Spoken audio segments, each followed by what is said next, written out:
Alright boys, me and the old 400's got another video for y'all today. Actually, yeah, it is a little bit sunny. I gotta put these things on.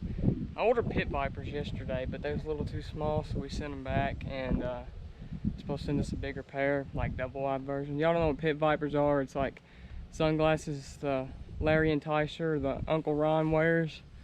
Pretty cool. That's the brand of them anyway. He got me a pair, but you know, that happened, so I got these on today. But yeah, we got another video for y'all, and been kind of ready for this one, preparing for it, and now y'all get to hear it.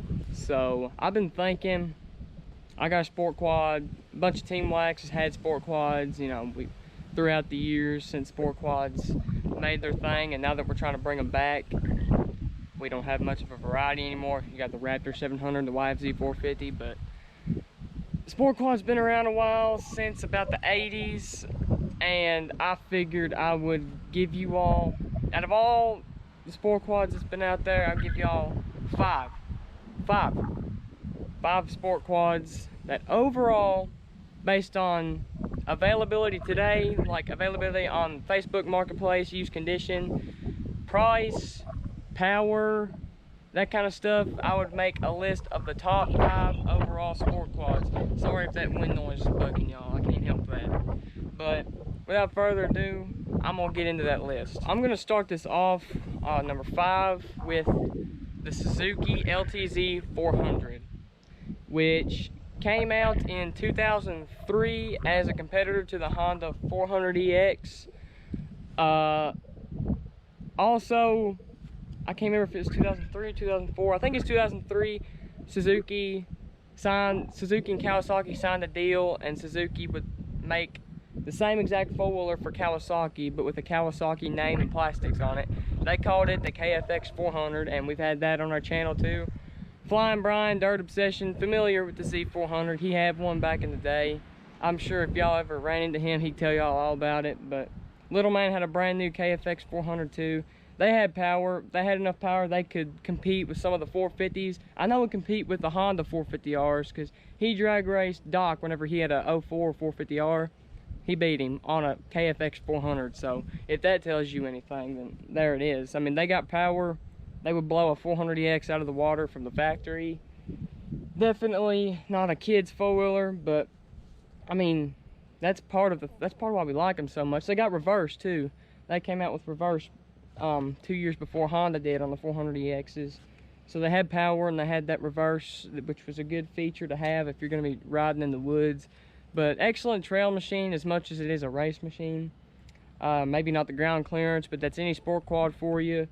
They got power, they got the kick for you, and they got speed if you like riding fast. Due to the production 2003, 2014, and Suzuki, prices on these things can go from, in good condition anyway, I'm saying. I mean, of course you can find a junk one for a couple $100, but I'm saying decent condition, you can get one from about $2,000, $2,200 to about $3,500.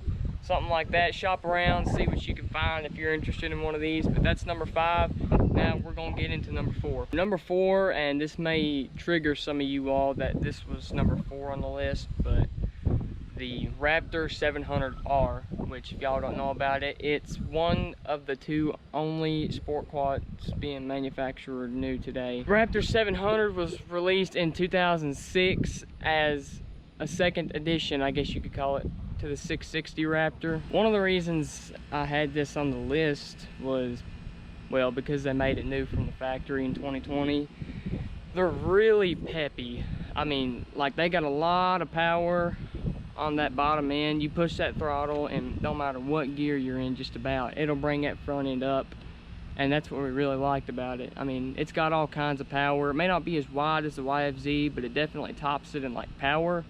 So we figured you could buy one new, spend a little bit of money on spacers, bring it out some, and you would probably have less money in that than you would buying a YFZ. Prices from 2006, a used one, all the way up to a brand new one, you're looking at about good condition, $3 grand to $8,100, which is MSRP on a new one. But That's number 4 on the list. For more info on Raptor 700s, check out ObseXXion on YouTube, link in the description. They've got all kinds of videos on the Raptor 700. They can tell you just about anything you need to know. And if you're willing to go farther, Pete Hager has made a lifetime of videos on the Raptor 700. So check it out if you're interested in the Raptor 700. I have no clue why I pointed at this thing. I guess because it's there. But on to number 3. Honda lovers. I'm a Honda lover myself, but all you other 450 Honda lovers, don't hate me. The TRX 450R. Yeah, I said it. But they started production in 2004 with a kickstart option. No electric start, kickstart. It was just fine. There wasn't nothing wrong with it. I mean, I guess you had to be a little bit more manly to kick it, but I mean, still a good quad. I mean, if you can't start it, can't ride it. That's our saying around here. But kept it till 2004 and 2005. 2006, dropped the kickstart, just completely did away with it. Brought out the electric start. That's not all they changed. They changed the motor some too, and the carburetor, which I couldn't tell you everything they done to the motor, but I know they changed it up a little bit to make it more aggressive, I guess you could say, and kind of more similar to the CRF 450 motor. I guess you could say that. But reasons number 3 was because of the electric start.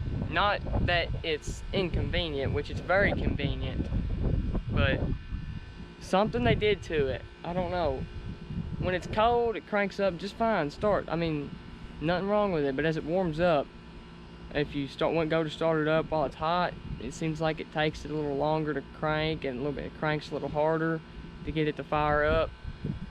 And some people will tell you they had 0 issues out of their starters or all that on their electric start 450, but we know people that's had some issues out of it, and some people don't have any issues. I don't know. I guess it's the 4-wheeler you get. And they're supposed to have more power too than the 04 models when they change that motor and carburetor. But some people, like I said, some people say they can't tell much of a difference, and other people say, heck yeah, a big difference. But like I said, it's the kind of 4-wheeler you get.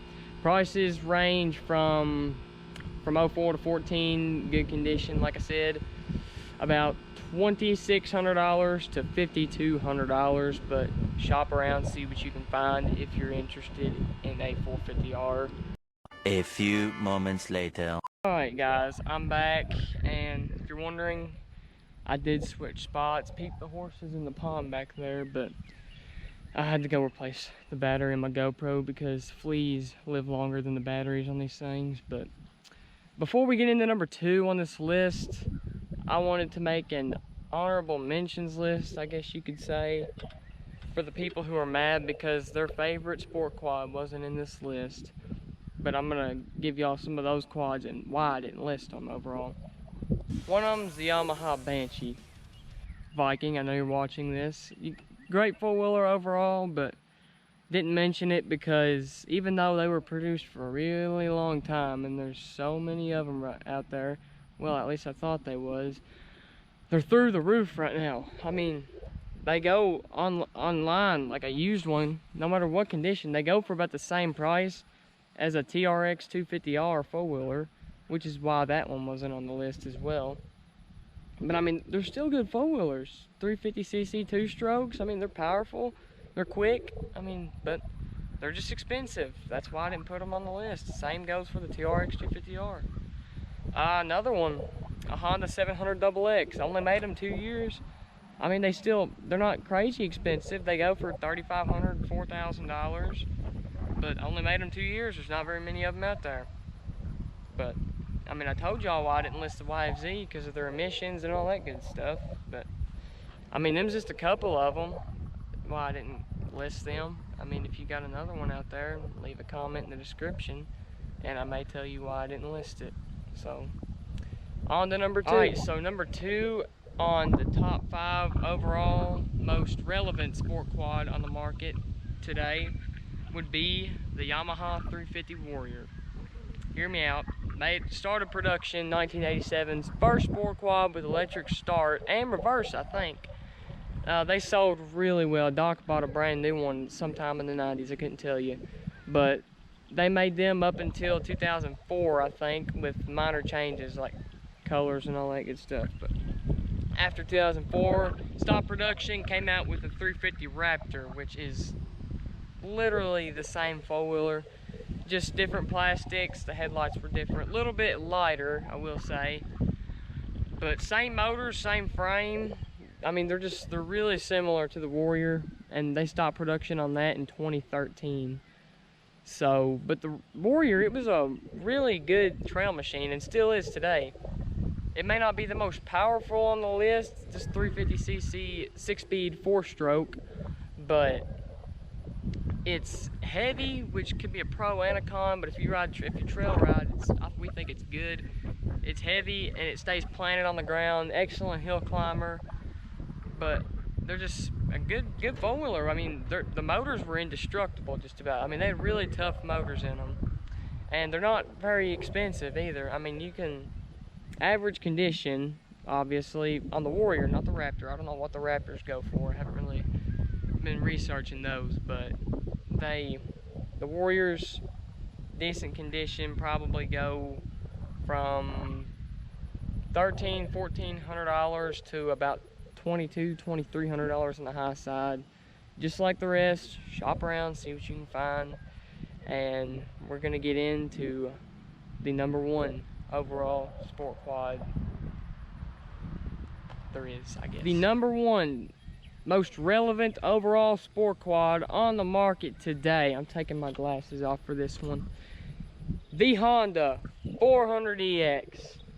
That's right, boys, I said it. I know y'all was probably expecting that, but I didn't have it sitting out here for no reason. But if y'all didn't know about them, production started in 1999. There was a low spot in sport quad history, much like right now. Yamaha had the two big sport four-wheelers on the market at that time, the Warrior and the Banshee. Yeah, Honda did have the 300EX, but there hadn't been a new release in over 10 years. And then Honda comes out with this in 1999. Changed the sport. Soon Suzuki came in, Kawasaki, Yamaha brought out the YFZ and the Raptors. It changed the sport. It changed sport quads. I mean, if y'all like y'all's Raptors and YFZs, thank the 400EX for that. It opened a whole new world of opportunities in the sport quad market. But this onto the 400 anyway. They made them 1999, kept the bug out style up until 2004, which is the model this is.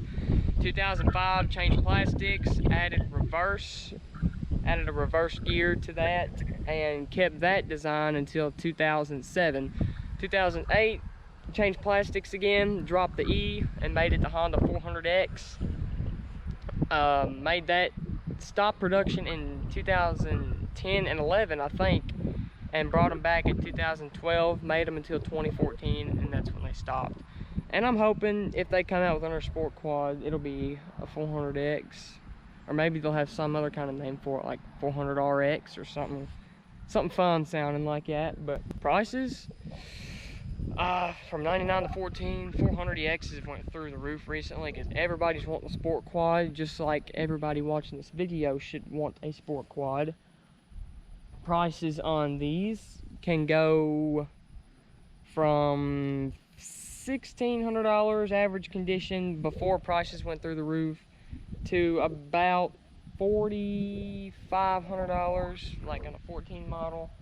It just depends. Shop around, see if you can find one that's not junked out for $2,000 on there.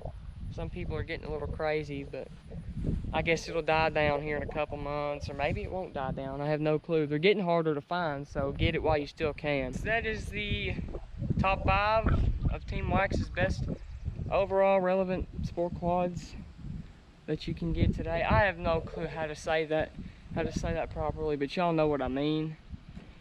But hope this video helped y'all decide on what y'all is gonna get. If it did, let us know in the comments. Let us know a four-wheeler you really liked that should have been on the list.